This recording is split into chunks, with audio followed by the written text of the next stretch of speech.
Srimad Bhagavatam, Canto 1, Chapter 1, Text 1, Purport, continued. Om Namo Bhagavate Vasudevaya. Herein the ultimate source is explained according to the Vedic literatures. Brahma, who may be compared to the sun, is not the ultimate creator. It is stated in this shloka that Brahma was taught Vedic knowledge by the personality of Godhead. One may argue that Brahma, being the original living being, could not be inspired because there was no other living being at that time. Herein it is stated that the Supreme Lord inspired the secondary creator Brahma in order that Brahma could carry out his creative functions. So the supreme intelligence behind all creation is the absolute Godhead, Sri Krishna. In Bhagavad Gita, Lord Sri Krishna states that it is he only who superintends the creative energy, Prakriti, which constitutes the totality of matter. Therefore, Sri Vyasadeva does not worship Brahma, but the Supreme Lord who guides Brahma in his creative activities. In this shloka, the particular words Abhigna and Swarad are significant. These two words distinguish the Supreme Lord from all the other living entities. No other living entity is either Abhigna or Swarad. That is, no one is either fully cognizant or fully independent. Even Brahma has to meditate upon the Supreme Lord in order to create. Then what to speak of great scientists like Einstein? The brains of such a scientist are certainly not the products of any human being.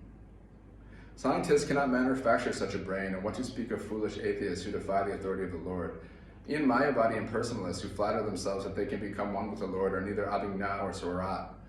Such impersonalists undergo severe austerities to acquire knowledge to become one with the Lord, but ultimately they become dependent on some rich disciple who supplies them with money to build monasteries and temples. Atheists like Ravan or Hiranyakashipu had to undergo severe penances before they could flout the authority of the Lord, but ultimately they were rendered helpless and could not save themselves when the Lord appeared before them as cruel death. This is also the case with the modern atheists who also dare to flout the authority of the Lord. Such atheists will be dealt with similarly, for history repeats itself. Whenever men neglect the authority of the Lord, nature and her laws are there to penalize them. This is confirmed in the Bhagavad Gita in the well-known verse, Yada yada hi dharmasya glani. Whenever there is a decline of dharma and a rise of a dharma, or Arjuna, then I incarnate myself. That the Supreme Lord is all-perfect is confirmed in all Shruti mantras. It is said in the Shruti mantras that the all-perfect Lord threw a glance over matter and thus created all living beings. The living beings are part and parcels of the Lord, and he impregnates the vast material creation with seeds of spiritual sparks, and thus the creative energies are set in motion to enact so many wonderful creations. An atheist may argue that God is no more expert than a watchmaker, but of course God is greater because he can create machines in duplicate male and female forms.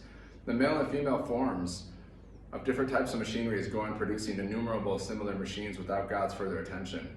If man could manufacture a set of machines that could produce other machines without his attention, then he could approach the intelligence of God. But that is not possible, for each machine has to be handled individually. Therefore, no one can create as well as God. Another name for God is Asamardva, which means that no one is equal to or greater than him. Param Satyam, or the Supreme Truth, is he who has no equal or superior. This is confirmed in the Shruti mantras. It is said that before the creation of the material universe, there existed the Lord only, who is master of everyone. The Lord instructed Brahma in Vedic knowledge. The Lord has to be obeyed in all respects. Anyone who wants to get rid of the material entanglement must surrender unto him. This is also confirmed in Bhagavad Gita. Unless one surrenders unto the lotus feet of the Lord, it is certain that he will be bewildered. When an intelligent man surrenders unto the lotus feet of Krishna and knows completely that Krishna is the cause of all causes, as confirmed in Bhagavad Gita, then only can such an intelligent man become a Mahatma, or great soul. But such a great soul is rarely seen. Only the Mahatmas can understand that the Supreme Lord is the primeval cause of all creations. He is Param, or ultimate truth, because all other truths are relative to him. He is omniscient. For him there is no illusion. Some Mayavadi scholars argue that Srimad Bhagavatam was not compiled by Sri Vyasadeva, and some of them suggest that this book is a modern creation written by someone by Vopadev. In order to refute such meaningless arguments, Sri Sridhar Swami points out that there is reference to the Bhagavatam in many of the oldest Puranas. This first shloka of Bhagavatam begins with the Gayatri Mantra. There is reference to this in the Matsya Purana, which is the oldest Purana. In the Purana, it is said, with reference to the Gayatri Mantra in the Bhagavatam, that there are many narrations of spiritual instructions beginning with the Gayatri Mantra. There's a history of Ritrasur. Anyone who makes a gift of this great work on a full moon day attains to the highest perfection of life by returning to Godhead. There's a reference to the Bhagavatam and other Puranas also, where it is clearly stated that this work was finished in 12 cantos, which includes 18,000 shlokas. In the Padma Puran, Also, there is reference to the Bhagavatam in a conversation between Gautam and Maharaj Ambarish. The king was advised therein to read regularly Srimad Bhagavatam if he desired liberation from material bondage. Under the circumstances, there is no doubt about the authority of Bhagavatam. Within the past 500 years, many erudite scholars and acharyas like Jiva Goswami, Sanatana Goswami, Vishwanath Chakrabarti, Vallabhacharya, and many other distinguished scholars, even at the time of Lord Chaitanya, made elaborate commentaries on the Bhagavatam. And a serious student would do well to attempt to go through them to better relish the transcendental messages. Srila Vishwanath Chakrabarti Thakur specifically deals with the original and pure sex psychology, adiras, devoid of all mundane inebrity. The whole material creation is moving under the principle of sex life. In the modern civilization, sex life is the focal point for all activities.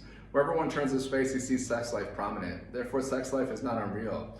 Its reality is experienced in the spiritual world. The material sex life is but a perverted reflection of the original fact. The original fact is the absolute truth, and thus the absolute truth cannot be impersonal. It is not possible to be impersonal and contain pure sex life. Consequently, the impersonalist philosophers have given indirect impetus to the abominable mundane sex life because they have overstressed the impersonality of the ultimate truth.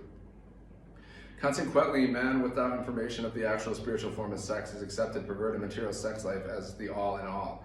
There is discrimination between sex life and the diseased material condition and spiritual sex life. This Srimad Bhagavatam will gradually elevate the unbiased reader to the highest perfectional stage of transcendence. It will enable him to transcend the three modes of material activities, fruitive actions, speculative philosophy, and worship of functional deities as inculcated in Vedic verses. Jai. Srimad Bhagavatam ki jai.